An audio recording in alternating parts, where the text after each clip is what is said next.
Hello everyone, আসসালামু আলাইকুম সকলকে। তোমাদের সবাইকে আমাদের কোর্স রসায়নের তৃতীয় লেকচারে স্বাগত জানাচ্ছি। তো এর আগে দুইটা লেকচার পর্যন্ত আমরা কোন টপিক পর্যন্ত শেষ করছি বলো তো? আমরা মেনলি হচ্ছে অলিগোস্যাকারাইড পর্যন্ত পড়াশোনা করছি। তো আজকে হচ্ছে আমরা পলিস্যাকারাইড পড়াশোনা করার পর, হ্যাঁ, সময় থাকলে আমরা অ্যামিনো অ্যাসিডের মধ্যে যাব। তো দেখার চেষ্টা করি ভাই, পলিস্যাকারাইডটা কিভাবে তৈরি হয়, আগে এটা একটু বোঝার চেষ্টা করি। আচ্ছা, তো প্রথম কথাই কি ভাই, পলিস্যাকারাইড বলতে আমরা কি বুঝছিলাম? অনেকগুলা মনোস্যাকারাইড ইউনিট, তাই না? 10টারও বেশি মনোস্যাকারাইড ইউনিট যখন একটার সাথে আরেকটা যুক্ত হয়, যুক্ত হয়ে যে পলিমারটা তৈরি করে সেটাই হচ্ছে পলিস্যাকারাইড, তাই না? যুক্ত হবে কি দিয়ে বলতো? গ্লাইকোসাইডিক লিঙ্কেজের মাধ্যমে। মোটামুটি এইটুক কথা আমরা সবাই জানি। এবার আসো, পলিস্যাকারাইড কত রকমের হইতে পারে। মেইনলি আমরা পলিস্যাকারাইডকে দুইটা ভাগে ভাগ করব, ঠিক আছে? একটা হচ্ছে আমাদের গাঠনিক পলিস্যাকারাইড, ওকে, স্ট্রাকচারাল পলিস্যাকারাইড, এবং আরেকটা হচ্ছে সঞ্চয়ী পলিস্যাকারাইড। সঞ্চয়ী পলিস্যাকারাইড। সো গাঠনিক পলিস্যাকারাইড আমরা বিভিন্ন রকম হইতে পারে। তো মেইনলি আমরা গাঠনিকের মধ্যে পড়বো হচ্ছে সেলুলোজ, সেলুলোজ, এবং সঞ্চয়ের মধ্যে মেইনলি পড়বো হচ্ছে স্টার্চ। ওকে, স্টার্চ। ঠিক আছে, একটু কথা আমরা বুঝলাম। এরপর আসো, আমি যদি হাইড্রোলাইসিস নিয়ে চিন্তা করি, হ্যাঁ, হাইড্রোলাইসিস বিষয়টা নিয়ে যদি একটু চিন্তা করি, আমরা কি দেখছিলাম বলতো? আমরা দেখছিলাম যে দুইটা মনোস্যাকারাইড মিলে ডাইস্যাকারাইড তৈরি হয়। তাহলে ডাইস্যাকারাইডকে হাইড্রোলাইসিস করলে আমি দুইটা মনোস্যাকারাইড পাবো, কোয়াইট অবভিয়াস কথা। 3 থেকে 10টা মনোস্যাকারাইড মিলে অলিগোস্যাকারাইড তৈরি হয়। তাহলে অলিগোস্যাকারাইডকে ভাঙলে আমি নিশ্চয়ই সেই মনোস্যাকারাইড গুলো পাবো, তাই না? বুঝতে পারছি কি? তার মানে আমাদের হাইড্রোলাইসিসের বেসিক কিন্তু সেটাই। ওকে, আচ্ছা, সো এখানে আমরা সেই জিনিসটা একটু বোঝার চেষ্টা করব। তাহলে প্রথম কথা মাথায় রাখবো, আমি যদি কোনো পলিস্যাকারাইড নেই, পলিস্যাকারাইডকে আদ্র বিশ্লেষণ করি, হাইড্রোলাইসিস করি, তাহলে আমি কি পাবো বলতো? অলিগোস্যাকারাইড পাবো, অলিগোস্যাকারাইড পাবো। সেটাকে আদ্র বিশ্লেষণ করলে আমি পাবো কি? ডাইস্যাকারাইড। সেটাকে আদ্র বিশ্লেষণ করলে পাবো হচ্ছে মনোস্যাকারাইড। ওকে, আমার কথা কি বোঝা গেছে? আচ্ছা, তো এখান থেকে যদি আমি একটু এক্সাম্পল নিয়ে, হ্যাঁ, এখান থেকে যদি আমি কোনো এক্সাম্পল দেখানোর চেষ্টা করি, তো প্রথমে আমি এখানে স্টার্চের কথাটা বলতে পারি। স্টার্চ হচ্ছে একটা পলিস্যাকারাইড, তাই তো? স্টার্চ একটা পলিস্যাকারাইড। এই স্টার্চকে আমরা যদি আদ্র বিশ্লেষণ করি, হ্যাঁ, আমরা যদি এখানে পানি দিয়ে ভাঙার চেষ্টা করি, তাহলে আলটিমেটলি কি হবে বলতো? এখান থেকে ডেক্সট্রিন তৈরি হবে, ডেক্সট্রিন তৈরি হবে। এই ডেক্সট্রিনকে যদি আমি আদ্র বিশ্লেষণ করি, তাহলে আলটিমেটলি এখান থেকে তৈরি হবে হচ্ছে মল্টোস। হুম, মল্টোস। এবং মল্টোসকে আদ্র বিশ্লেষণ করলে সেখান থেকে তৈরি হবে হচ্ছে alpha D glucose, alpha D glucose. বুঝতে পারছো? ওকে, পুরো সিকোয়েন্সটা কি বোঝা গেছে? আচ্ছা, ঠিক আছে। এরপর আসো হচ্ছে, আমরা যদি সেলুলোজে আসি, হ্যাঁ, সেলুলোজে আসি, তো সেলুলোজকে ভাঙলে আমরা কিছু অলিগোস্যাকারাইড পাইতে পারি, বাট ওইটা আমাদের জন্য অত বেশি রেলিভেন্ট ইনফরমেশন না। বুঝতে পারছো? মানে আমাদের সিলেবাসে ওইটা অত বেশি রেলিভেন্ট না। সো আমি এটা স্কিপ করলাম। চিন্তা করি মানে সেলুলোজ পলিস্যাকারাইডকে ভাঙলে আমরা কিছু অলিগোস্যাকারাইড পাবো। তাদেরকেও ভাঙলে আমি কি পাবো বলতো? আমি পাবো হচ্ছে সেলোবায়োস। হুম, সেলুবায়োস। সঠিক উচ্চারণটা কি? সেলুবায়োস। এই সেলুবায়োসকে আদ্র বিশ্লেষণ করলে আমি কি পাবো? আমি পাবো হচ্ছে বিটা ডি গ্লুকোজ। ওকে, বিটা ডি গ্লুকোজ। ওকে, পুরো বিষয়টাকে বোঝা গেছে। একটা এক্সাম্পল আমরা এখানে নিলাম। তাহলে নিশ্চয়ই আমি বুঝতে পারতেছি যে স্টার্চ তৈরি হবে আলফা ডি গ্লুকোজ নিয়ে, তাই না? স্টার্চ তৈরি হবে আলফা ডি গ্লুকোজ নিয়ে, এবং সেলুলোজ তৈরি হবে বিটা ডি গ্লুকোজ নিয়ে। হুম, একটু কথা মনে হচ্ছে আমরা ক্লিয়ার হইতে পারছি, তাই না? আচ্ছা, এখন এখানে কি আর কোনো এক্সাম্পল পড়া লাগবে? আরেকটা এক্সাম্পল হয়তো আমাদের পড়া লাগবে সঞ্চয়ের মধ্যে, সেটা হচ্ছে গ্লাইকোজেন। হ্যাঁ, সেটা কি বলো? গ্লাইকোজেন। ঠিক আছে, আচ্ছা, এগুলো আমরা একটা একটা করে পড়বো। তো প্রথমে আসো ভাই, আমরা একটু স্টার্চ নিয়ে পড়াশোনা করি। আমরা একটু স্টার্চ নিয়ে পড়াশোনা করি। আমরা কি দেখছিলাম? স্টার্চ হচ্ছে একটা কি আলফা ডি গ্লুকোজের তৈরি পলিস্যাকারাইড, মানে একটা পলিমার। তো পলিমার গুলো কি হয়? অনেকগুলো মনোমার নিয়ে নিয়ে তৈরি হয়। তার মানে এখানে অনেকগুলো মনোস্যাকারাইড কি হবে? একের সাথে অপরে গ্লাইকোসাইডিক লিঙ্কেজ দিয়ে যুক্ত হবে। সো আমরা কিন্তু এটাও দেখছি, স্টার্চ তৈরি হবে মেনলি আলফা ডি গ্লুকোজ দিয়ে, তাই না? আলফা ডি গ্লুকোজ এটা দিয়ে যুক্ত হবে, তাই তো? এটার পলিমার। এইটা সেটা পলিমার হবে, রাইট? আচ্ছা, এখন আমরা হচ্ছে আলফা ডি গ্লুকোজ আঁকা শিখছি, বাট এখানে আমরা কি করব, একটু চালাকি করে জিনিসটাকে একটু শর্ট ফর্মে লেখার চেষ্টা করব। যেটা আমি তোমাদের গত লেকচারে বলছিলাম যে প্রত্যেকটা কর্নার মানে তুমি কি বুঝবা, নর্মালি বুঝবা হচ্ছে কার্বন। হ্যাঁ, চক্রের ভিতরে প্রত্যেকটা কর্নার মানে তুমি কার্বন বুঝবা। ওকে, এটা আমাদের বইয়ের মধ্যে আমি সীমাবদ্ধ থাকলাম, এখানে আর কিছু কথা আছে, বাট আমরা অত কঠিনের মধ্যে গেলাম না। তাহলে এই যে আলফা ডি গ্লুকোজটা আছে, না, এই যে আমাদের আলফা ডি গ্লুকোজটা আছে, তাহলে সেই আলফা ডি গ্লুকোজটা দেখতে অনেকটা কিরকম হবে বলতো? এটা দেখতে অনেকটা এরকম হয়ে যাবে, দেখো। এই যে আমাদের অক্সিজেন, এই যে আমাদের একটা কার্বন, দুইটা কার্বন, হ্যাঁ, এই ধরো তিনটা, চারটা, পাঁচটা, ওকে, আর এই ধরো একটা ছয়টা, ধরলাম সেটাকে আমরা CH2OH দিয়ে প্রকাশ করলাম, হ্যাঁ, রাইট? তাহলে এখানে সবগুলো জায়গায় কিন্তু এক একটা করে কার্বন আছে, বুঝতে পারছো? বুঝতে পারছি কি? ওকে, তাহলে উপরটাও কিন্তু কার্বন না দিলেও মনে হয় ভালো হইতো। আচ্ছা ঠিক আছে, তাহলে আমরা মানে বইয়ের মধ্যে এভাবে উপরটাকে কার্বন দিয়ে রিপ্রেজেন্ট করা হয়েছে। ঠিক আছে, আচ্ছা ঠিক আছে, আমরা এটা চিন্তা না করলাম, সমস্যাটাই, ওটা কোনো বিষয় না। ওকে, তাহলে আমরা কি বুঝবো বলতো, এইটা হচ্ছে একটা গ্লুকোজ, এটা কি বলতো, একটা গ্লুকোজের অণু। আচ্ছা, একটু বুঝলাম। এইবার চলে আসো আমরা স্টার্চের উৎস। হুম, স্টার্চ আমি কোথায় পাবো বলতো? মেনলি আমরা যে খাবারগুলা খাই, আপনার চালের মধ্যে স্টার্চ পাই, তারপর আমরা হচ্ছে যে গম খাই না, গমের রুটি খাই, গমের মধ্যে স্টার্চ পাই, বার্লির ভিতরে স্টার্চ পাই। তারপর ধরো তুমি এখানে চিন্তা করতে পারো গোল আলু, তাই না? অনেকে কিন্তু গোল আলুটাকে স্টেপল ফুড হিসেবে খেয়ে থাকে, হ্যাঁ, আইরিশ অঞ্চলের মানুষজনরা। সো গোল আলুর ভিতরে কিন্তু স্টার্চ পাওয়া যায়। সো মোটামুটি আমি যত জায়গায় স্টার্চ পাই না কেন, সেখানে আমি দুইটা মূল উপাদানকে পেয়ে থাকি। বুঝতে পারছো, দুইটা আমরা এখানে মূল উপাদানকে পেয়ে থাকি। সো একটা হচ্ছে আমাদের অ্যামাইলোস, একটা কি বলো, একটা হচ্ছে আমাদের অ্যামাইলোস, এবং আরেকটা হচ্ছে অ্যামাইলোপেকটিন। অ্যামাইলোপেকটিন, হ্যাঁ, পেকটিন। তো দেখা যায় কি, আমরা যেসব সোর্স থেকে স্টার্চ খেয়ে থাকি, মানে কার্বোহাইড্রেট খেয়ে থাকি, সেখানে অ্যামাইলোজ থাকে হচ্ছে তোমার 22%, হ্যাঁ, এবং অ্যামাইলোপেকটিন থাকে 78%। এটা একটু মনে রাখি, এমসিকিউর জন্য গুরুত্বপূর্ণ, আমি তোমাদের বই থেকে আবার দাগাই দিব, কোনো সমস্যা নাই। মেইনলি আমরা এখানে এক্সপ্লেনেশনের মধ্যে কি পড়বো? অ্যামাইলোজের মধ্যে মেইনলি থাকে হচ্ছে আলফা ডি গ্লুকোজের 1,4 লিঙ্কেজ। ওকে, এখানে কি পাবো বলতো, আলফা 1,4 লিঙ্কেজ, আলফা 1,4 লিঙ্কেজ। এবং অ্যামাইলোপেকটিনে কি পাওয়া যাবে? আলফা 1,4, এবং সাথে আমরা আলফা 1,6 লিঙ্কেজও কিন্তু দেখতে পারবো। আলফা 1,4 লিঙ্কেজ এবং আলফা 1,6 লিঙ্কেজ কিভাবে তৈরি হয় আমি একটু বলতেছি, জাস্ট এ মিনিট। ওকে, আমি এখন সেটা একটু তোমাদের বলবো। আচ্ছা, তো আমরা একটু চিন্তা করি, এখানে ধরো আমাদের কি আছে, এই যে ধরো একটা আলফা ডি গ্লুকোজ এখানে আছে। ঠিক আছে, আমরা শুধুমাত্র কার্বন দিয়ে এটাকে রিপ্রেজেন্ট করলাম।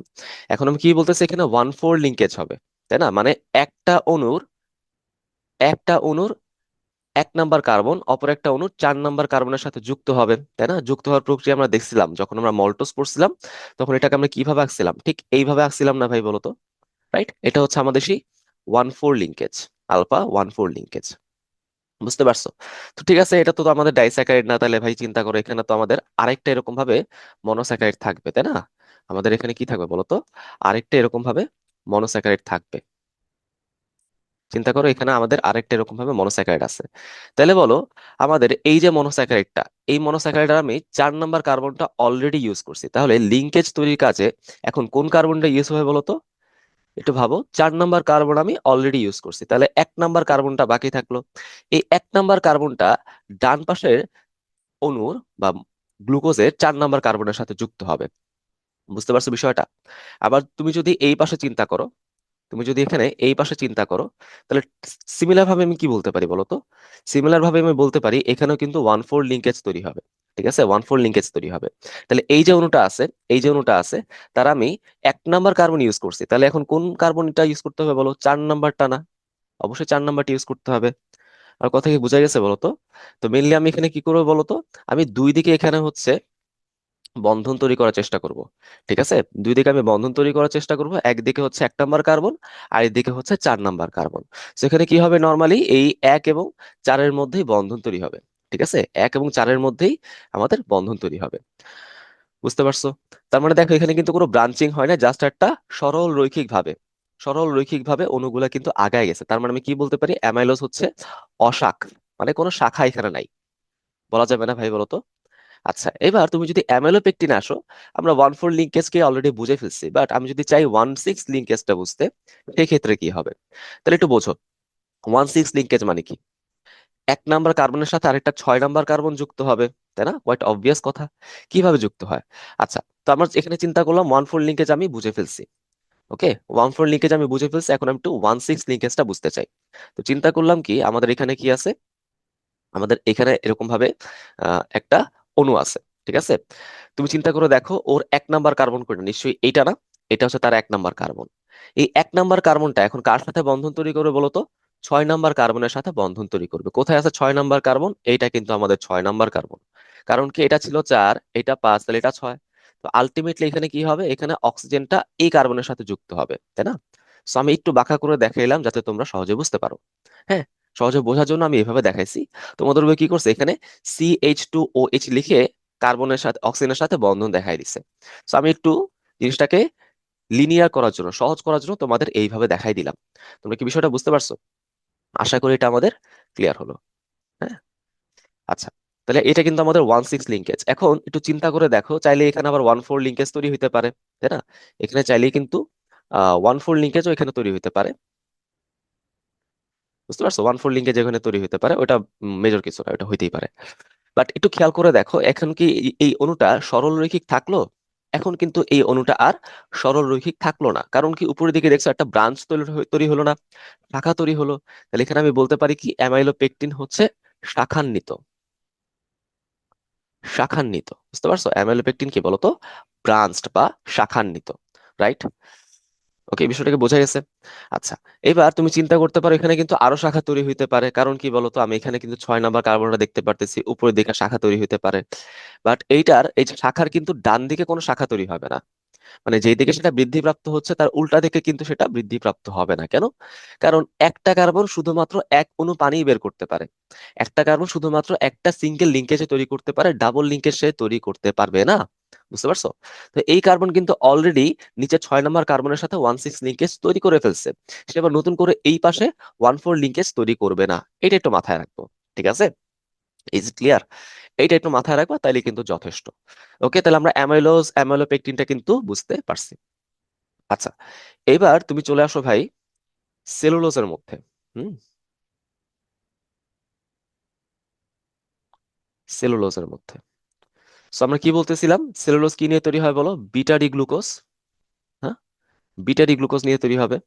সেলুলোজকে মেনলি কই পাওয়া যায়? কোষ প্রাচীরের প্রধান গাঠনিক উপাদান, এসব আমরা মোটামুটি জানি। এবার বলো, বিটা ডি গ্লুকোজটা আসলে দেখতে কিরকম হবে? হুম, বিটা ডি গ্লুকোজটা আসলে দেখতে কিরকম হবে? এই ধরো আমাদের একটা অণু।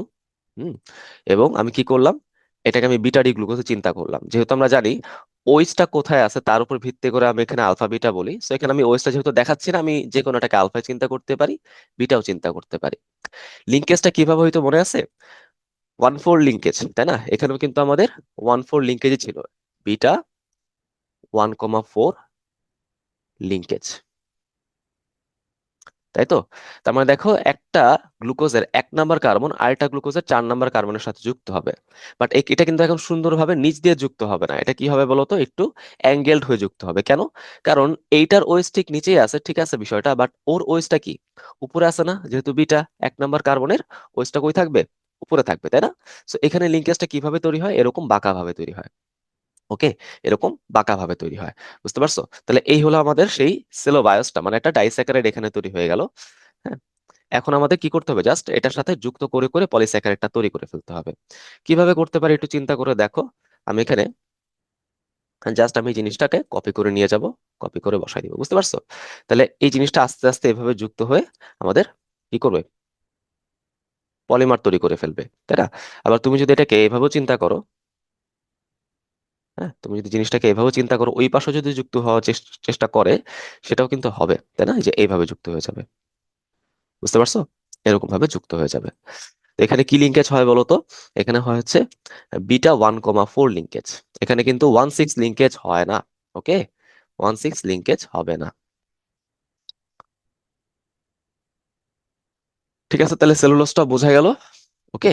আর গ্লাইকোজেনের মধ্যে 1416 দুইটাই থাকে। ঠিক আছে, সো আমরা 1416 কিভাবে হয় অলরেডি বুঝে ফেলছি। বুঝা হয়ে গেলে এখন আমরা কিন্তু বইয়ের ভিতরে যাইতে পারি। আচ্ছা, সো এখানে আমরা কোথায় ছিলাম? এই যে আমাদের পলিস্যাকারাইডের মধ্যে। প্রথমে দেখো ডেফিনেশন তো আমরা অলরেডি বুঝতেই পারছি।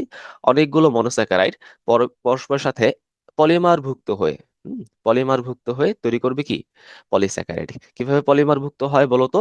ওই গ্লাইকোসাইডিক লিঙ্কেজের মাধ্যমে। এখন এখানে অনেকগুলো বলতে অ্যাটলিস্ট কতগুলো বোঝায়?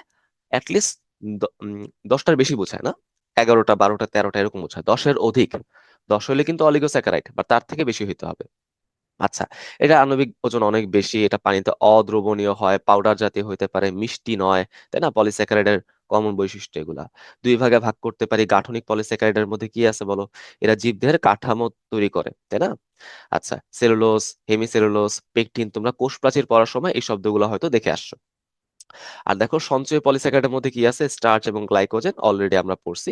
সঞ্চয়ী পলিস্যাকারাইড কি হিসেবে কাজ করে? সঞ্চিত বস্তু হিসেবে কাজ করে। এটা হচ্ছে শক্তির উৎস হিসেবে কাজ করে, তাই তো? মেনলি আমরা উদ্ভিদ কোষে শক্তি আকারে আমরা কি ইউজ করি? আমরা কি ইউজ করি বলতো? আমরা মেনলি হচ্ছে গ্লুকোজ ইউজ করি। তো সেই গ্লুকোজটা আমি কোত্থেকে পাইতে পারি বলতো? সেই গ্লুকোজটা মেনলি আমরা হচ্ছে যে স্টার্চকে ভাঙলে বা গ্লাইকোজেনকে ভাঙলে পাইতে পারি। আচ্ছা, এটা হয়তো আমরা জানি যে উদ্ভিদ দেহের সঞ্চিত খাদ্য উপাদান হচ্ছে স্টার্চ, তাই না? স্টার্চ কার সঞ্চিত খাদ্য উপাদান বলতো? উদ্ভিদ দেহের সঞ্চিত খাদ্য উপাদান, তাই না? উদ্ভিদ দেহের সঞ্চিত খাদ্য উপাদান।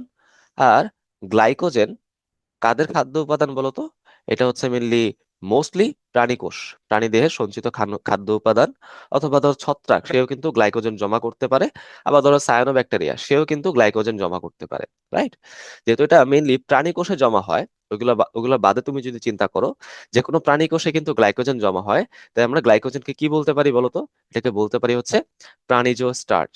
ওকে, প্রাণীজ স্টার্চ। এটা মাঝে মাঝে পরীক্ষায় ব্যাখ্যা দেয়, প্রাণীজ স্টার্চ।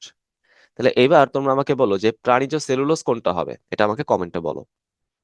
তাহলে এবার আসো আমরা একটু একটা একটা করে পড়াশোনা করার চেষ্টা করি। ঠিক আছে, একটা একটা করে আমরা পড়ি। তো প্রথমে হচ্ছে আমাদের স্টার্চ। কি বলছে দেখো, স্টার্চের আণবিক সংকেত কি হবে?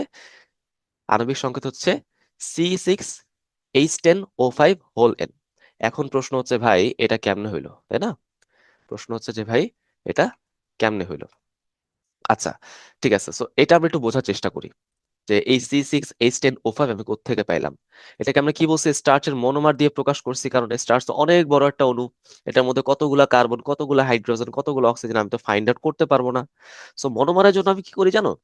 আমরা এই যে পলিমারটা আছে এখান থেকে আমরা এরকম ভাবে একটা ব্রাকেট তৈরি করি, যে ব্রাকেটের একদিকে অক্সিজেন ইনক্লুডেড থাকবে আর এদিকে অক্সিজেন ইনক্লুডেড থাকবে না। তো তুমি যদি এখানে কার্বন, হাইড্রোজেন, অক্সিজেন কাউন্ট করো তাহলে কি পাবা? C6H10O5, মানে একটা পানির অণু আমি বাদ দিলাম। C6H12O6 হওয়া উচিত না গ্লুকোজের জন্য? তো তুমি যদি এখান থেকে H2O বাদ দাও তাহলে কি হয়ে যাবে? C6H10O5। এই জন্য আমি কিন্তু একটু কায়দা করে এখানে একটা অক্সিজেনকে ভেতরে নিছি আর একটাকে কিন্তু নেই নাই। তো এটাই হচ্ছে সেই মনোমারটা। ওকে, এরকম অনেকগুলা মনোমার একসাথে যুক্ত হয়ে হয়ে পলিমার তৈরি করবে। স্টার্চের জন্য যেমন কথাটা ঠিক, সেলুলোজের জন্য কিন্তু কথাটা ঠিক। ওকে। আচ্ছা, স্টার্চ কি দিয়ে তৈরি হবে দেখো, এখানে আমরা অলরেডি বুঝছি অ্যামাইলোজ এবং অ্যামাইলো পেকটিন। ওকে। তারপর দেখো যে স্টার্চের আদ্র বিশ্লেষণ হবে, এখানে গ্লুকোজ পাবো। রাইট, এগুলো কোয়াইট অবভিয়াস কথা। তারপর দেখো হচ্ছে যে স্টার্চ নর্মালি হচ্ছে এখানে দানা আকারে থাকবে। তা দেখো, গোল আলুর স্টার্চ কণা সবচেয়ে বড়, সবচেয়ে বৃহত্তম। চালের স্টার্চ কণা সবচেয়ে ক্ষুদ্রতম। কিভাবে মনে রাখবো ভাই বলো এবার? গোল আলু আর স্টার্চ আর চালের মধ্যে কোনটা আকারে বড়, কোনটা ছোট? নিশ্চয়ই চাল তো অনেক ছোট, তাই তার স্টার্চ কণিকাও খুবই ছোট। এবং গোল আলুর সাইজ অনেক বড়, তাই তার স্টার্চ কণিকা অনেক বড়। আচ্ছা, ঠিক আছে, দেখো এই যে স্টার্চের প্রধান উৎস কি? ধান, গম, আলু অলরেডি বলছি আমরা। এবং এই দেখো আমরা হচ্ছে অ্যামাইলোজ এবং অ্যামাইলোপেকটিন। অ্যামাইলোজটা কিভাবে তৈরি হচ্ছিল বলো? অ্যামাইলোজটা মেনলি তৈরি হচ্ছিল তোমার এই যে 1,4 লিঙ্কেজের মাধ্যমে, আলফা 1,4 লিঙ্কেজ। আর অ্যামাইলোপেকটিন আলফা 1,4 আছে, আবার আলফা 1,6 আছে। ঠিক আছে। অ্যামাইলোজে নর্মালি 200 থেকে 1,000টা গ্লুকোজ অণু থাকে। আর অ্যামাইলোপেকটিনে 2,000 থেকে 2,00,000টা গ্লুকোজ অণু থাকবে। অ্যামাইলোজটা কি হয়? অশাক, তাই না? আমরা দেখছি 1,4 একটা সিঙ্গেল লাইনে থাকে। আর অ্যামাইলোপেকটিনটা কি হয়? শাখান্বিত। এটাও কিন্তু আমরা দেখছি। রাইট? আবার দেখো স্টার্চ, আয়োডিন দ্রবণ যোগ করলে, হুম, স্টার্চের দ্রবণে যদি আমি আয়োডিন দ্রবণ যোগ করি তাহলে সেটা কি করে জানো? গাঢ় নীল বর্ণ ধারণ করে।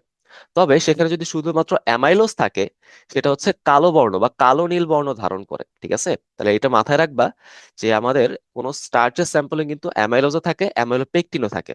সো আলটিমেটলি সেটার একটা মিলিত প্রভাব দেখা যায়। সেই মিলিত প্রভাবটা কি? সেটা হচ্ছে গাঢ় নীল বর্ণ ধারণ করে। বাট তুমি যদি এইভাবে চিন্তা করো যে আমাদের স্টার্চের মতো পুরোটাই অ্যামাইলোজ আছে, সেক্ষেত্রে সেটা হচ্ছে কালো নীল বর্ণ ধারণ করবে। ওকে। আর যদি শুধুমাত্র অ্যামাইলো পেকটিনটা থাকতো, সেটা হচ্ছে লাল বা পার্পল। হ্যাঁ, লাল বা পার্পল বা বেগুনি বর্ণ ধারণ করতো, তাই না? ওকে, বুঝতে পারছো? এই দেখো, আমি এখানে হচ্ছে ছবিগুলো দিছি তোমাদের সুবিধার জন্য। এই যে এটা হচ্ছে আমাদের 116 লিঙ্কেজ, আর এগুলো কি 14 লিঙ্কেজ না? এবং এটা আমরা অলরেডি বুঝতেছি যে আমাদের 22 ভাগ অ্যামাইলোস এবং 78 ভাগ অ্যামাইলোপেকটিনটা থাকবে। যেখানে শাখা বেশি সেটার পার্সেন্টেজটা বেশি, এভাবে তুমি মনে রাখো। আচ্ছা, তাহলে এটা গেল। এবার আসলে স্টার্চের ধর্ম, ধর্মের মধ্যে আলাদা করে কিছু পড়ার নাই। এটা হবে কি, গন্ধহীন হবে, বর্ণহীন, স্বাদহীন, পাউডার জাতীয় হবে, আমরা অলরেডি জানি। হ্যাঁ, এবং দেখো এটা কিন্তু পানিতে অদ্রবণীয়, ঠিক আছে? তো নর্মালি হচ্ছে পলিস্যাকারাইড গুলো পানিতে মিশতে পারে না, তাই না? তুমি যদি পানির মধ্যে আটা গুলানোর চেষ্টা করো, মিশবে না। এটা অলরেডি পড়ছি আমরা। স্টার্চ কি করবে? গাঢ় নীল বর্ণ ধারণ করবে।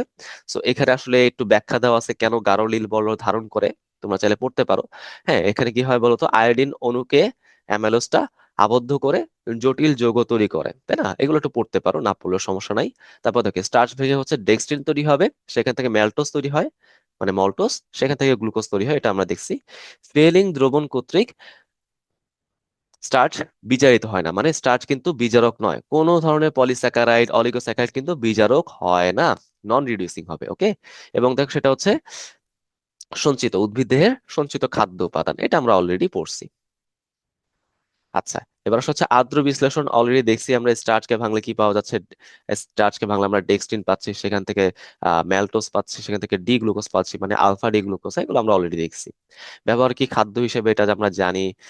হ্যাঁ, তারপর ধর হচ্ছে যে অ্যালকোহল এবং চোলাই মদ তৈরিতে এটা ইউজ করা যেতে পারে, তাই না? এটা কিন্তু আমরা ফার্মেন্টেশন প্রক্রিয়ার মধ্যে পড়বো, কেমিস্ট্রির মধ্যে পড়বো। আবার দেখো হচ্ছে এখানে হচ্ছে কাগজ এবং আঠা প্রস্তুতির কাজে হচ্ছে স্টার্চ ব্যবহার করা হয়, রিডিং পড়লেই চলবে।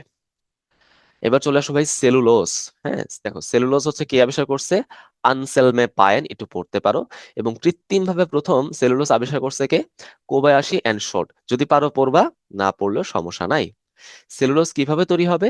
বিটা 14 লিঙ্কেজের মাধ্যমে, ঠিক আছে? বিটা 14 লিঙ্কেজ দেখছো এটা কিভাবে দেখাইছে? এরকম এরকম ভাবে একটু বাঁকা বাঁকা করে দেখাইছে না? বাঁকা বাঁকা করে দেখাইছে। তো তুমি কি করবা? তুমি এরকম ভাবে বাঁকা বাঁকা করতে যাবা না। তুমি কি করবা? তুমি হচ্ছে ডাইরেক্ট, তুমি ডাইরেক্ট হচ্ছে এইভাবে দেখাই দিবা, ঠিক আছে? যে এখান থেকে এরকম ভাবে দেখাই দিবা, এরকম ভাবে, এরকম ভাবে দেখাই দিবা, ঠিক আছে? এরকম বাঁকা করে দেখাই দিবা, শেষ কাহিনী। কারণ আমরা তো সেলোবাজ আঁকা শিখছি না ভাই? তো সেলোবাজ যদি আমি আঁকতে পারি, তাহলে এইগুলো এত কষ্ট করে আঁকার দরকার আছে? নাই। এবং এটা ভুল কি করছে জানো? এটা ভুল করছে হচ্ছে এইদিকে এরকম ডট করে দেখাইতে হবে, এদিকে এরকম ডটেড করে দেখাইতে হবে। ওকে। তাহলে বোঝা যাবে কি? এটা তো মনে হয় ট্রাইস্যাকারাইড বোঝা যায়, তাই না? তো দেখা যাক তো এখানে কি ঠিক করছিল। হ্যাঁ, দেখছো যে এইখানে কিন্তু আবার ঠিক আছে। এই যে এখানে কি করতে হবে? এরকম ভাবে ডটেড করে দেখাইতে হবে। হ্যাঁ, এখানে কি করতে হবে? এরকম ভাবে ডটেড করে দেখাইতে হবে। ওকে, তো তুমি এখানে কি করবে? একটু ডটেড স্ট্রাকচারটা আঁকবা। মনোমার দেখানোর জন্য কি করছে? যে একটা অক্সিজেনকে কি করছে? ব্র্যাকেটের ভেতরে নিছে, আরেকটা অক্সিজেনকে কিন্তু ব্র্যাকেটের বাইরে রাখছে। তাহলে এই মনোমারটা কি হয়ে যাবে? C6H10O5, C6H10O5 হলেন না? এটা হচ্ছে বিষয়টা। আচ্ছা দেখো, এই যে উদ্ভিদের একটা গাঠনিক উপাদান, তাই না? উদ্ভিদের কোষ প্রাচীর সেলুলোজ নিয়ে তৈরি, ভেরি ভেরি ইম্পর্টেন্ট, তোমরা চ্যাপ্টার 1-এও এটা পড়ছো। তারপর দেখো উদ্ভিদের মেনলি কঙ্কাল। হ্যাঁ, উদ্ভিদের কঙ্কাল হিসেবে কিন্তু এই সেলুলোজটা কাজ করে, কারণ উদ্ভিদের আমাদের মতো অস্থি তরুণাস্থি এসব নাই। উদ্ভিদের তাই কি করবে? ভার বহনের দায়িত্ব কিন্তু সেলুলোজে পালন করে। ওকে। এবং দেখো এখানে বিভিন্ন জায়গায় কি পরিমাণ সেলুলোজ থাকে সেটা একটা পার্সেন্টেজ দেওয়া, যদি পারো পড়বা। আমি কখনো এগুলো পরীক্ষা আসতে দেখি নাই, তাই না? বিভিন্ন কোচিং এর পরীক্ষা এটা মেনলি আসে। তোমরা যদি প্রি অ্যাডমিশন কোথাও করো, কোচিং এর পরীক্ষা এখান থেকে খুব কমনলি প্রশ্ন প্রশ্ন করা হয়। বাট মেইন পরীক্ষা এখান থেকে খুব একটা প্রশ্ন আমি অন্তত আসতে দেখি নাই। তো দেখো সেলুলোজ তুলার মধ্যে থাকবে 94, লিনেনে থাকবে 90, তন্তুকোষে 90, হ্যাঁ, তারপর কাঠে 60, তৃণলতায় 30, তাই তো? এবং জৈব বস্তুতে 40 থেকে 70। কিভাবে মনে রাখতাম জানো? আমি এটাকে এভাবে মনে রাখতাম, 90, সেটাকে আমি কি করব? সেটাকে প্রথমে হচ্ছে আমি 3 ভাগ করব, তাই না? 3 দিয়ে ভাগ করব, তাহলে কত হয়ে যাবে? 30। তাকে আবার 2 দিয়ে গুণ করব, মানে 2/3 নিলাম, হ্যাঁ, 60। মানে আরেকটু ভালো করে বলি না, আমরা কি করলাম? এখানে প্রথমে 30 বিয়োগ করলাম, এভাবে বললে মনে হয় ভালো হবে। তাহলে আমি কি পাবো বলতো? 60। সেখান থেকে আমি আবার 30 বিয়োগ করলাম, তাহলে কি পাবো বলো? 30। রাইট? তাহলে এই 90 দিয়ে মনে রাখবো কি, লিনেন এবং তন্তুকোষ। এই 60 দিয়ে মনে রাখবো হচ্ছে কাঠ। এবং এই 30 দিয়ে মনে রাখবো তৃণলতা। তাহলে এইভাবে মনে একটু সহজেই আমরা ফাইন্ড আউট বা মনে রাখতে পারি, ঠিক আছে? ওকে, মানে জাস্ট আমি তোমাকে একটু সংক্ষেপে বলে দেওয়ার চেষ্টা করলাম। আচ্ছা, ঠিক আছে। এবার চলে আসো, এই যে হাইড্রোলাইসিস করলে আমি কি পাবো? নিশ্চয়ই আমরা এখানে গ্লুকোজ পাবো। কোন গ্লুকোজটা পাবো বলো তো? বিটা ডি গ্লুকোজ পাবো। কোয়াইট অবভিয়াস কথা। এইবার আসো হচ্ছে, মানুষ কিন্তু সেলুলোজকে কখনোই হজম করতে পারে না, তাই না? এই জন্য আমরা কিন্তু ঘাস লতা পাতা এসব খাই না।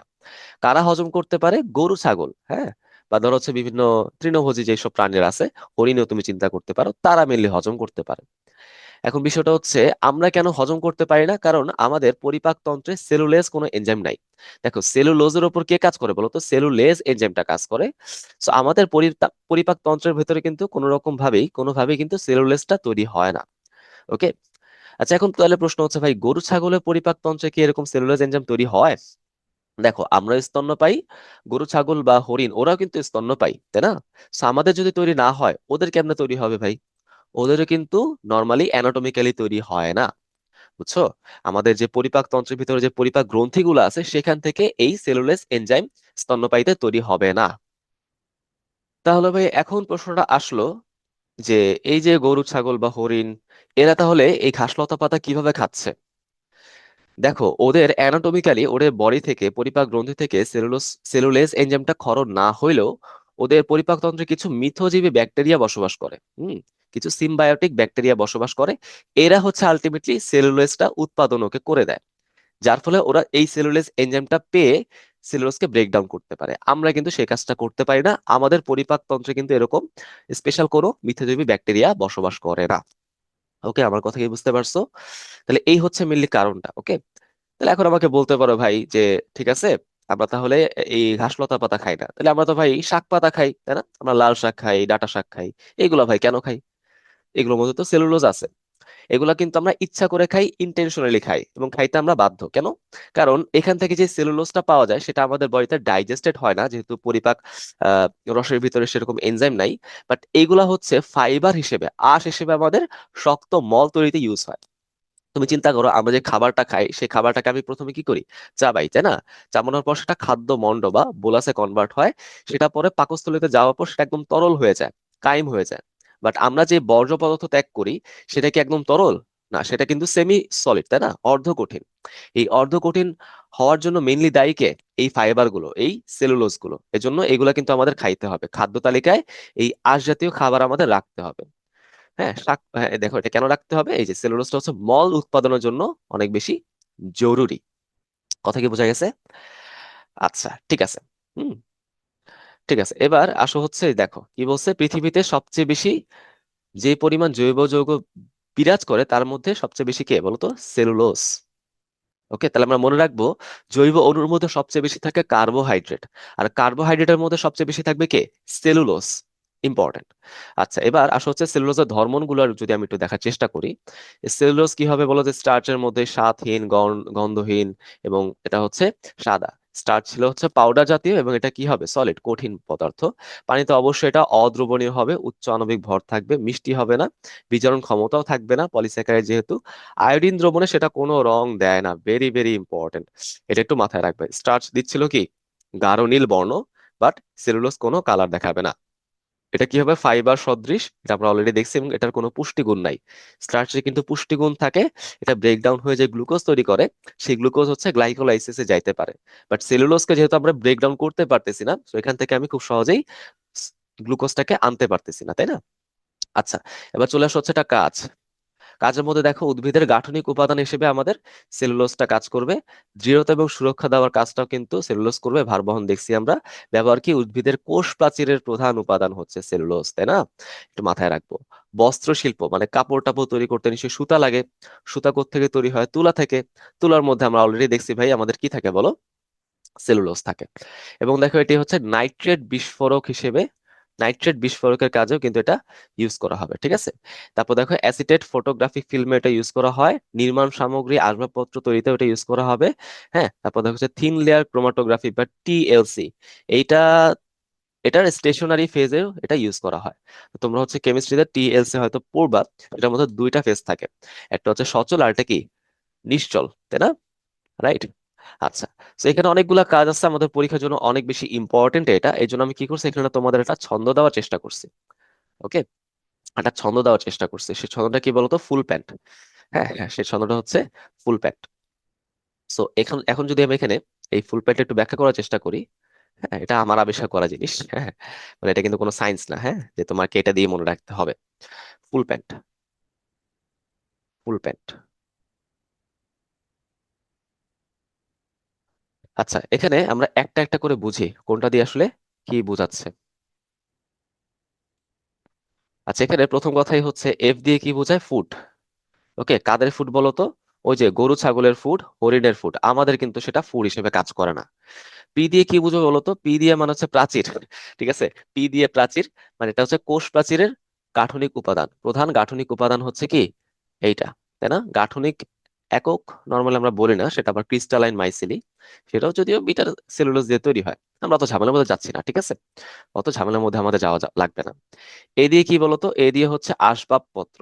হুম, আসবাবপত্র, আসবাবপত্র মানে এই ফার্নিচার, তাই না? এই দিয়ে কি বলতো আর আমাদের, অ্যাসিটেট ফটোগ্রাফিক ফিল্ম। হ্যাঁ, acetate photographic film, photographic film, right. আচ্ছা, এন দিয়ে কি বলো? নাইট্রেট বিস্ফোরক, নাইট্রেট বিস্ফোরক। এবং টি দিয়ে হচ্ছে থিন লেয়ার ক্রোমাটোগ্রাফি, টিএলসি, এটার স্টেশনারি ফেস। তাহলে এইভাবে করে আমরা বেশ কিছু কাজ কিন্তু মনে রাখতেই পারি, তাই না? আচ্ছা, ঠিক আছে, এবার চলে আসো ভাই, গ্লাইকোজেন কে আবিষ্কার করছে? গ্লাইকোজেন বলো আমাদের, Claude Bernard. Very very important, Claude Bernard, এটা কিন্তু এমসিকিউ তে দেয়। আচ্ছা, তো এখন একটু খেয়াল করে দেখো, প্রাণী দেহের হচ্ছে প্রধান সঞ্চিত খাদ্য উপাদান কি? গ্লাইকোজেন। এই জন্য এটাকে আমরা কি বলতাম? প্রাণীজ স্টার্চও কিন্তু বলতাম, তাই তো?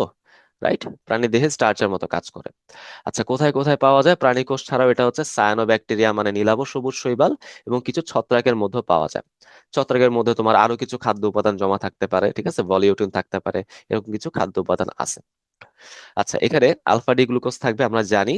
এখানে আলফা ডি গ্লুকোজটা 1,6 লিঙ্কেজ দিয়ে তৈরি হয়, তাই না? শাখা তৈরি হবে 1,6 লিঙ্কেজ দিয়ে, তবে চেনটা তৈরি হবে কি 1,4 লিঙ্কেজ দিয়ে, তাই না? রাইট, তুমি অ্যামাইলোপেকটিনের মতো চিন্তা করো। প্রতিটি শাখায় হচ্ছে 10 থেকে 20টা গ্লুকোজ অণু থাকবে, একটু মাথায় রাখবে, এগুলো অত বেশি ইম্পর্টেন্ট না। আচ্ছা, এটা প্র্যাকটিসও করা লাগবে না, হ্যাঁ। দেখো, প্রাণীদেহে যকৃৎ ও মাংসপেশিতে বেশি করে কি থাকে? গ্লাইকোজেন জমা থাকে। তাহলে গ্লাইকোজেন কি সব জায়গায় জমা থাকতে পারে, সব অর্গানেই জমা থাকতে পারে না? কোথায় জমা থাকতে পারে বলতো? যকৃতে জমা থাকতে পারে লিভার গ্লাইকোজেন, এবং সেটা মাংসপেশিতে জমা থাকতে পারে, ওকে, মাসকুলার গ্লাইকোজেন। তো যেটা যকৃতে জমা থাকে সেটা হচ্ছে আলটিমেটলি রক্তে গ্লুকোজের লেভেলটাকে ব্যালেন্স করার চেষ্টা করে। যখনই রক্তে, দেখো একটু বোঝো, আমি যদি দেখানোর চেষ্টা করি, হ্যাঁ, একটু বোঝানোর চেষ্টা করি। যখনই রক্তে গ্লুকোজের পরিমাণটা, গ্লুকোজের পরিমাণটা বেড়ে যাবে, তখন কি হবে বলতো? এই অতিরিক্ত গ্লুকোজ রক্তের মাধ্যমে বাহিত হয়ে কোথায় চলে যাবে বলতো? লিভারে চলে যাবে। হ্যাঁ, লিভারে চলে যায়। দেন সেটা কি হবে? গ্লুকোজ গুলো জমা হয়ে হয়ে, এই যে 1,4 1,6 লিঙ্কেজ দিয়ে জমা হয়ে হয়ে কি তৈরি করবে? Glycogen, glycogen. বুঝতে পারছো? এই প্রক্রিয়াটা স্পেশাল নাম আছে, এটাকে আমরা কি বলি? গ্লাইকোজেনেসিস। যেহেতু গ্লাইকোজেন আমি তৈরি করতেছি, তো এটাকে আমি কি বলবো? গ্লাইকোজেনেসিস। আবার চিন্তা করো, যদি আমাদের রক্তের ভিতরে গ্লুকোজের পরিমাণ কমে যায়, হ্যাঁ, তাহলে এটা বাড়াইতে হবে, তাই না? ব্যালেন্স করতে হবে না? অবশ্যই ব্যালেন্স করতে হবে। তাহলে বাড়াইতে গেলে কি করতে হবে বলতো? আমাদের লিভারের ভিতরে অলরেডি যেসব গ্লাইকোজেন জমা ছিল, সেই গ্লাইকোজেন গুলো ভেঙে ভেঙে রক্তের ভিতরে চলে আসবে। ওকে, সেই গ্লাইকোজেন গুলো ভেঙে ভেঙে কোথায় চলে আসবে? রক্তের ভেতরে চলে আসবে। তো যেহেতু এখানে গ্লাইকোজেনের লাইসিস হচ্ছে, ভাঙতেছে, তো এটাকে আমরা কি বলতেছি? গ্লাইকোজেনোলাইসিস, গ্লাইকোজেনোলাইসিস, একটু মাথায় রাখি, ঠিক আছে? তাহলে গ্লাইকোজেনেসিস, গ্লাইকোজেনোলাইসিস দুইটাই কিন্তু লিভারে হয়। ওকে, এটা একটু মাথায় রাখি। তো এই কাজটা মনে হয় এখানে বলছে, হ্যাঁ, এটা এটা এখানে বলার চেষ্টা করা হয়েছে। তবে এটা কিন্তু তেমন ভাবে শক্তি দেয় না, জাস্ট গ্লুকোজের লেভেলটাকে ব্যালেন্স করে। কোন গ্লুকোজটা শক্তি দিবে? পেশিতে সঞ্চিত গ্লাইকোজেনটা, ওইটা যখন ভেঙে হচ্ছে গ্লুকোজ তৈরি করে, সেই গ্লুকোজটা গ্লাইকোলাইসিসে গিয়ে আলটিমেটলি এটিপি তৈরি করতে পারে, শক্তির যোগান দিতে পারে। আচ্ছা, এবার আসো গ্লাইকোজেনের ধর্ম। গ্লাইকোজেনের ধর্ম কি? এটা পানিতে আংশিক দ্রবণীয়, তাই না? এটা একটা পলিস্যাকারাইড হওয়া সত্ত্বেও পানিতে কিন্তু সম্পূর্ণরূপে অদ্রবণীয় হয় না, মাথায় রাখি। পাউডার জাতীয় পদার্থ স্টার্চের মতোই আয়োডিন দ্রবণ যোগ করলে কি হবে? লালচে বেগুনি বর্ণ দিবে। তাই না? ঠান্ডা পানিতে কলয়েড সাসপেনশন দরকার নাই, তাপ প্রদান করলে এটার কি হয়? লাল বর্ণ চলে যায়। আচ্ছা ঠিক আছে, এটা বাদ দাও, এসব দরকার নাই। আচ্ছা ঠিক আছে, তারপর দেখো যে আংশিক আদ্র বিশ্লেষণ করলে ম্যালটোজ তৈরি হয়, সেখান থেকে আলফা ডি গ্লুকোজ, এগুলো আমরা বেসিক কথা জানি। হ্যাঁ, এটা দরকার নাই। ব্যবহার আমরা এগুলো পড়ে ফেলছি, তাই না? রক্তের স্বাভাবিক মাত্রা নিয়ন্ত্রণ করে, কাজকে সঞ্চিত খাদ্য উপাদান হিসেবে কাজ করে, ট্রানজিট স্টার্চ আমরা বলি, এগুলো আমরা অলরেডি পড়ছি। এবার চলে আসো হচ্ছে আমাদের আর কি কি টপিক এখান থেকে আছে, আর কি কি জিনিস আমি এখান থেকে পড়তে পারি। এবার চলে আসো হেমি সেলুলোজ। হ্যাঁ, হেমি মানে কি বলতো? হেমি মানে প্রায়, বুঝতে পারছো? হেমি শব্দটা মানে হচ্ছে প্রায়। তার মানে যেই অণুগুলার গঠন, যেই পলিমার গুলার গঠন অনেকটাই সেলুলোজের মতো, তারা কি হয়ে যাবে বলো? Hemi cellulose. রাইট। আচ্ছা দেখো যে, বুঝতে পারছো বিষয়টা? দেখো যেগুলো হচ্ছে যে সেলুলোজ এবং পেকটিন ছাড়াও যেরকম আমরা পদার্থ পাই, কার্বোহাইড্রেট পাই, তারাই হচ্ছে হেমিসেলুলোজ। এই হেমিসেলুলোজের মধ্যে কি আছে বলতো? Glucan, xylan, অ্যারাবান, জাইলোগ্লুকান।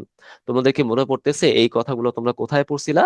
চ্যাপ্টার নাম্বার 1, তাই না? সেখানে কিন্তু এরকম হেমিসেলুলোজের ব্যাখ্যাগুলো দেওয়া ছিল যখন তুমি কোষ প্রাচীরের ভৌত গঠনটা পড়ছিলা।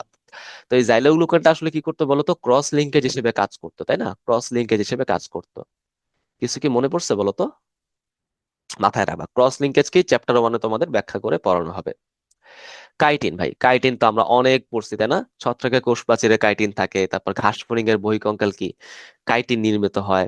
এই কাইটিনটা কি বলতো? নাইট্রোজেন বিশিষ্ট পলিস্যাকারাইড, নাইট্রোজেন বিশিষ্ট, নাইট্রোজেন থাকবে এমন পলিস্যাকারাইড। তো নর্মালি পলিস্যাকারাইডে নাইট্রোজেন থাকার কথা না, বাট থাকলে আমি তাকে কাইটিন বলতেছি। ছত্রাকের কোষ প্রাচীর আমি পাচ্ছি, এবং বিভিন্ন ওই যে কাঁকড়া, লবস্টার, তারপর ধরো হচ্ছে ঘাস ফড়িং, হ্যাঁ, বা চিংড়ি, এদের বহিঃকঙ্কালে কিন্তু আমি কাইটিন পাই। ওকে, এগুলো একটু মাথায় রাখবো। আচ্ছা ঠিক আছে, এখন এখানে হচ্ছে কাইটিনটা কিভাবে তৈরি হয় সেটা একটা সংক্ষিপ্ত ব্যাখ্যা দেওয়া আছে। তো সেটা বোঝার আগে আমাদের দুইটা জিনিস আগে একটু বুঝতে হবে। সেটা কি? সেটা হচ্ছে গ্লুকোজামিন এবং গ্যালাক্টোজামিন। গ্লুকোজামিন এবং গ্যালাক্টোজামিন। গ্লুকোজামিন কি বলতো? গ্লুকোজ প্লাস অ্যামিন এইভাবে তৈরি হয়েছে। তার মানে গ্লুকোজের একটা ওই যদি NH2 গ্রুপ দিয়ে রিপ্লেসড হয়ে যায়, তাহলে সেটা কি হয়ে যাবে? গ্লুকোজামিন। দেখো, গ্লুকোজ প্লাস অ্যামিন মানে গ্লুকোজের মধ্যে একটা অ্যামিন গ্রুপ, NH2 গ্রুপ যুক্ত হয়ে গেছে। ঠিক একই রকম ভাবে গ্যালাক্টোজে যদি একটা NH2 গ্রুপ যুক্ত হয়ে যায়, সেটা কি হয়ে যাবে? গ্যালাক্টোজামিন হয়ে যাবে। ওইটা অবভিয়াস কথা। গ্যালাক্টোজামিন মেনলি কই পাওয়া যায়? তরুণাস্থির মধ্যে মেনলি পাওয়া যায়।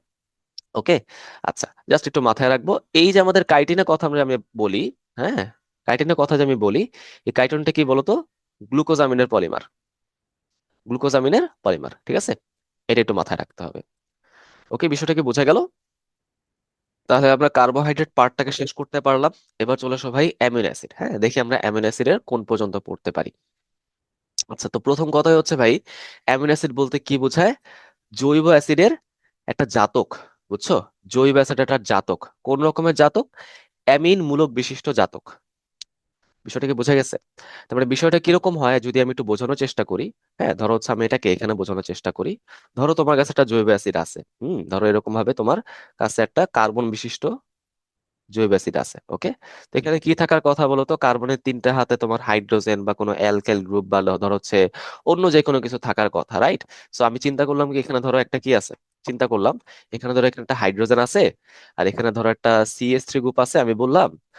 বা এখানে তুমি যে কোনো গ্রুপে চিন্তা করতে পারো, হ্যাঁ, এখানে তুমি যে কোনো গ্রুপ চিন্তা করতে পারো, CH3, অথবা ধরো কোনো হেটারোসাইক্লিক গ্রুপ, অথবা যে কোনো কিছু হইতে পারে। হুম।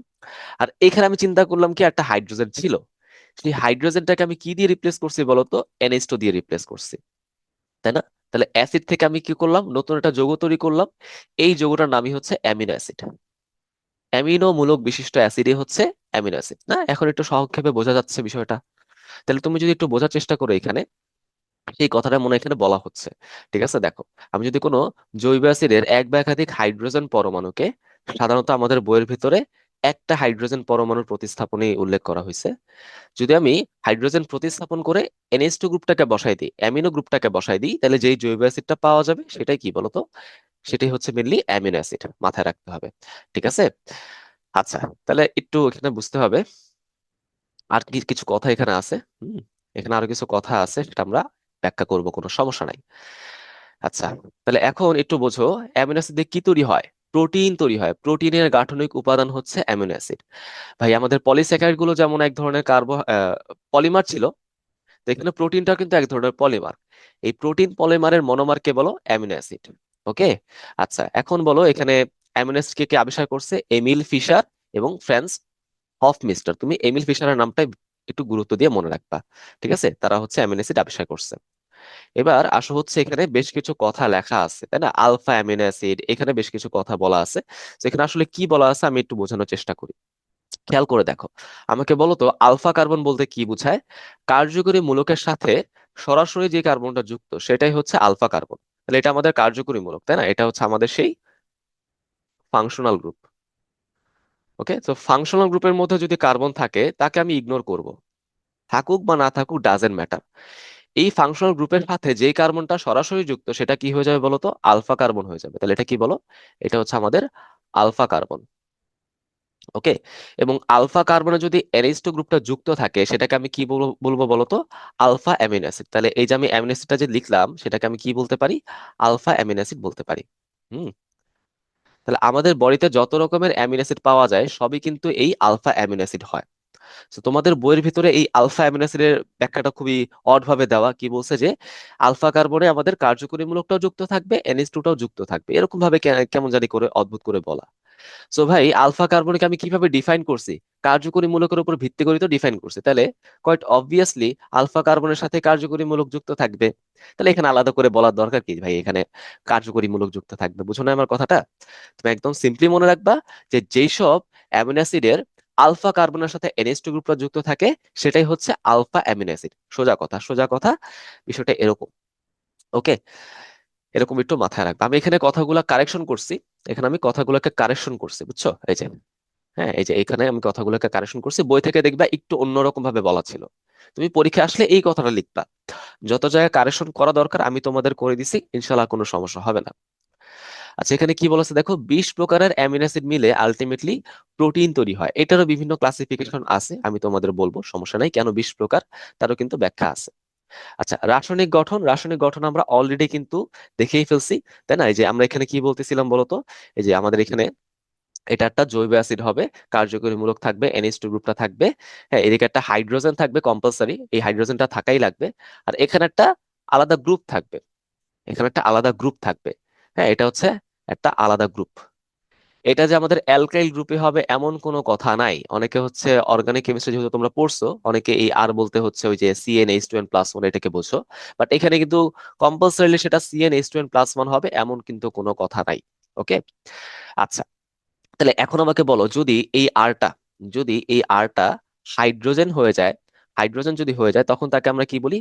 তখন তাকে আমরা বলি হচ্ছে গ্লাইসিন। ওকে, তখন আমরা তাকে কি বলবো বলো তো? গ্লাইসিন। যে সেটা ধরো হচ্ছে CH3 গ্রুপ আমি নিলাম, মানে আসলে একটা অ্যালকাইল গ্রুপ গ্রুপ আমি নিলাম, সেক্ষেত্রে এটা নাম হয়ে যাবে অ্যালানিন। অ্যালানিন। ওকে। ধরো এখানে আমি কি নিলাম? CH2OH আমি নিলাম, তাহলে সেটা হয়ে যাবে কি বলতো? সিরিন। সিরিন। এবং যদি আমি এখানে CH2SH টা নিতাম তাহলে সেটা কি হয়ে যেত? সিস্টিন। সিস্টেম, বুঝতে পারছো? তাহলে এইবার একটু বুদ্ধি খাটায় বলো, এই যে মাঝখানে যে কার্বনটা, মাঝখানে যে কার্বনটা আছে এটা কি আমাদের কাইরাল কেন্দ্র হবে বলো তো? সবসময় কিন্তু হবে না। কেন? কারণ আমি যদি এখানে একটা হাইড্রোজেনকে চিন্তা করি, এখানে ধরো একটা হাইড্রোজেন আছে, তাহলে দেখো এখানেও হাইড্রোজেন এখানেও হাইড্রোজেন, দুইটা সেম সেম হয়ে গেল। দুইটা সেম সেম হইলে তো ভাই কাইরাল কেন্দ্র হবে না। বাট তুমি যদি এখানে বাকিগুলোর কথা চিন্তা করো, বাকিগুলো বসাই দিলে কিন্তু চারটা হাতে আমি চারটা ভিন্ন জিনিস পাবো, সেই ক্ষেত্রে কাইরাল কেন্দ্র হবে। তোমার নট নেসেসারিলি আমাদের আলফা কার্বনটা কাইরাল কেন্দ্র হবে, এটা কিন্তু কোনো বাধ্যবাধকতা নাই। ওকে। তাহলে এই কথাগুলো এখানে লেখা আছে, তুমি যদি একটু পড়ে দেখো তাহলে এই জিনিসটা এখান থেকে বুঝতে পারবে। হ্যাঁ, এই যে গ্লাইসিন অ্যালানিনের কথা আমরা বলছি, গাঠনিক সংকেতটাও দেখানোর চেষ্টা করছি। আচ্ছা, বৈশিষ্ট্যগুলোর মধ্যে দেখো, রিডিং পড়লেই চলবে। এটা দেখো যে আমাদের মানবদেহের প্রায় সব অ্যামিনো অ্যাসিডও কি আলফা অ্যামিনো অ্যাসিড। এটা পানিতে অবশ্যই দ্রবণীয় হবে। কিভাবে দ্রবণীয় হয়? হাইড্রোজেন বন্ধনের মাধ্যমে। অ্যালকোহল, অ্যামিনো অ্যাসিড এরা সবাই কিন্তু হাইড্রোজেন বন্ধন তৈরি করে। বাট সেটা আবার অ্যালকোহলে অদ্রবণীয়, মাথায় রাখো। স্বাদহীন বা মিষ্টি বা তিক্ত হইতে পারে, বর্ণহীন, এবং সেটা স্ফটিক আকার মানে ক্রিস্টালাইজড হতে পারে। হ্যাঁ, মৃদু অ্যাসিড বা ক্ষারের সাথে সেটা বিক্রিয়া করে লবণ তৈরি করতে পারে, একটু মাথায় রাখবা। এটা গলনাঙ্ক অনেক বেশি হবে, তাই তো, যেহেতু হাইড্রোজেন মনন তারা তৈরি করতেছে। আচ্ছা, এবং একটু মাথায় রাখো যে প্রোটিনকে যদি আমি আদ্র বিশ্লেষণ করি করি হ্যাঁ, বা হাইড্রোলাইসিস করি, তাহলে আমি সেখান থেকে কি পাবো বলো? অ্যামিনো অ্যাসিড পাবো। প্রোটিনকে ভাঙলে আমি অ্যামিনো অ্যাসিড পাবো। কেন ভাই? কারণ অ্যামিনো অ্যাসিড মিলেই তো প্রোটিন তৈরি হয়েছে, তাই না? এটা আমরা বুঝবো, সমস্যা নাই। এখন এখানে আরেকটা মজার কথা বলা কি, একাধিক অ্যামিনো অ্যাসিড মিলে কি তৈরি করে বলতো?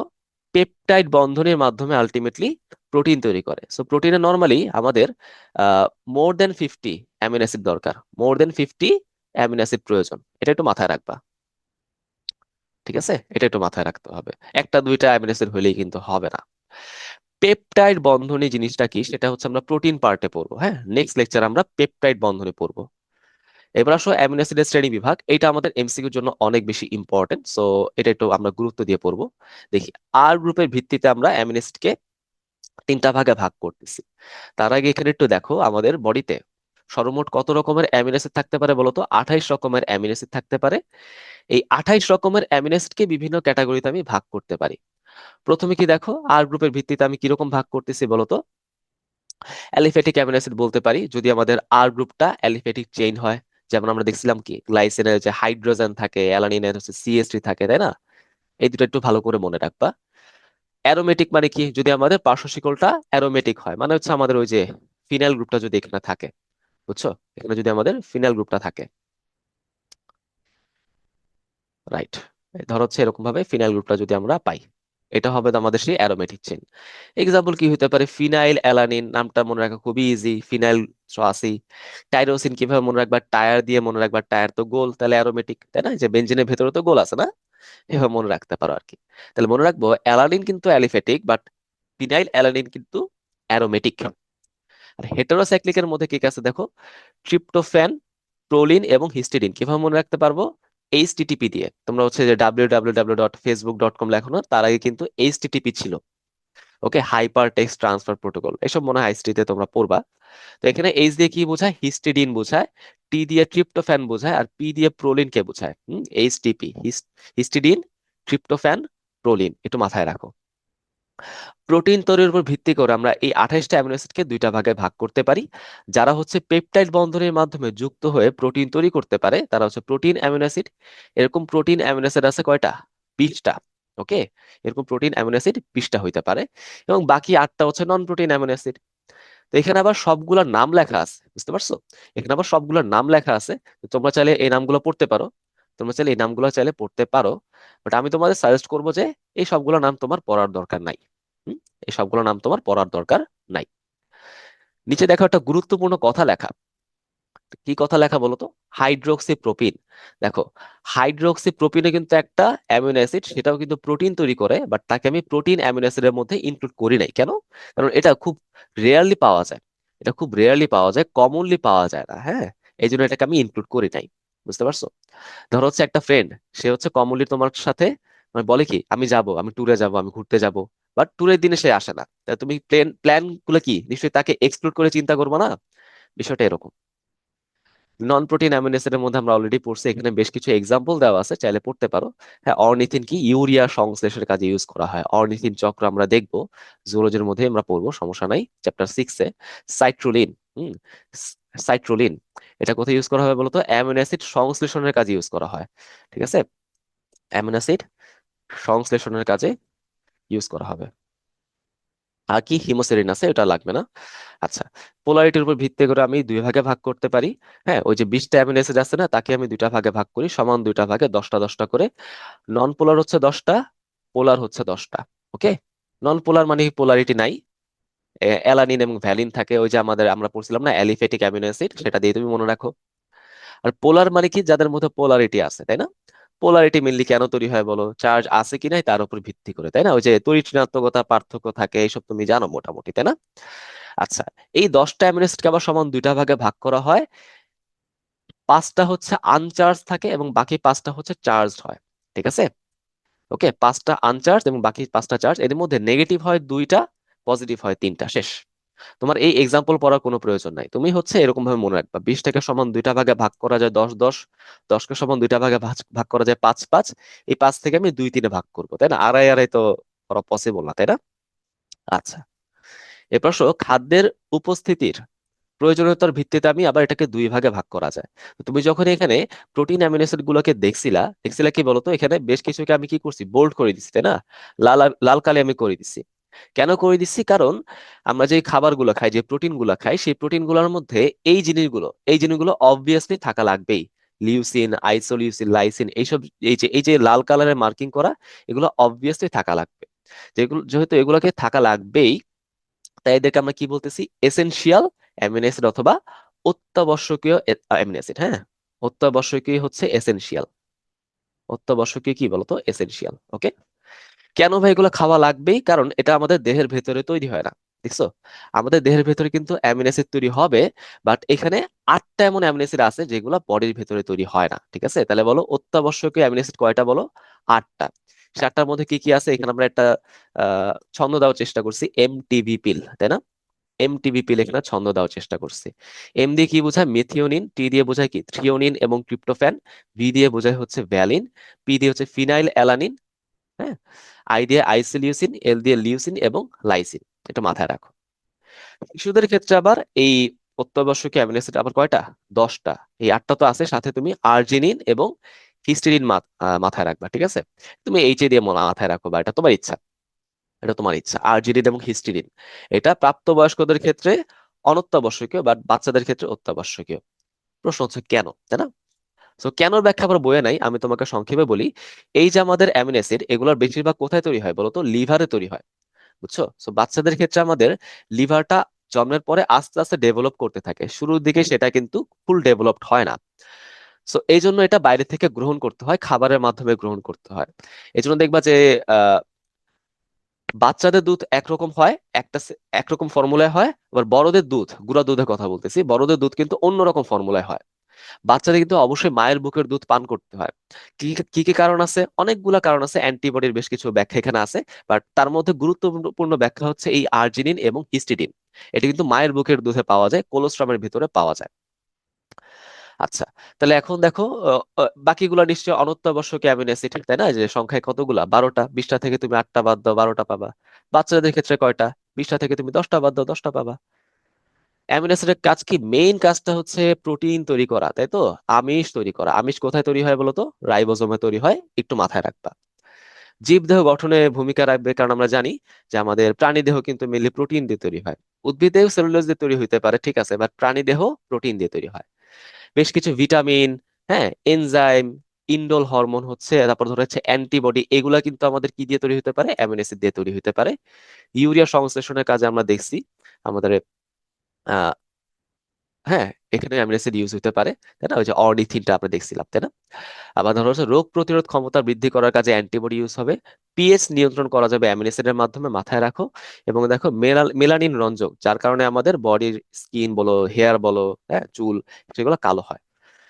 ওকে, বুঝতে পারছো? তাহলে এই ছিল আমাদের অ্যামিনো অ্যাসিডের পার্টটা। আশা করি তোমরা পড়াগুলো বুঝতে পারছো। নেক্সট দিন আমরা ইনশাল্লাহ প্রোটিন থেকে শুরু করব। ততদিন তোমরা সবাই ভালো থাকো। আসসালামু আলাইকুম।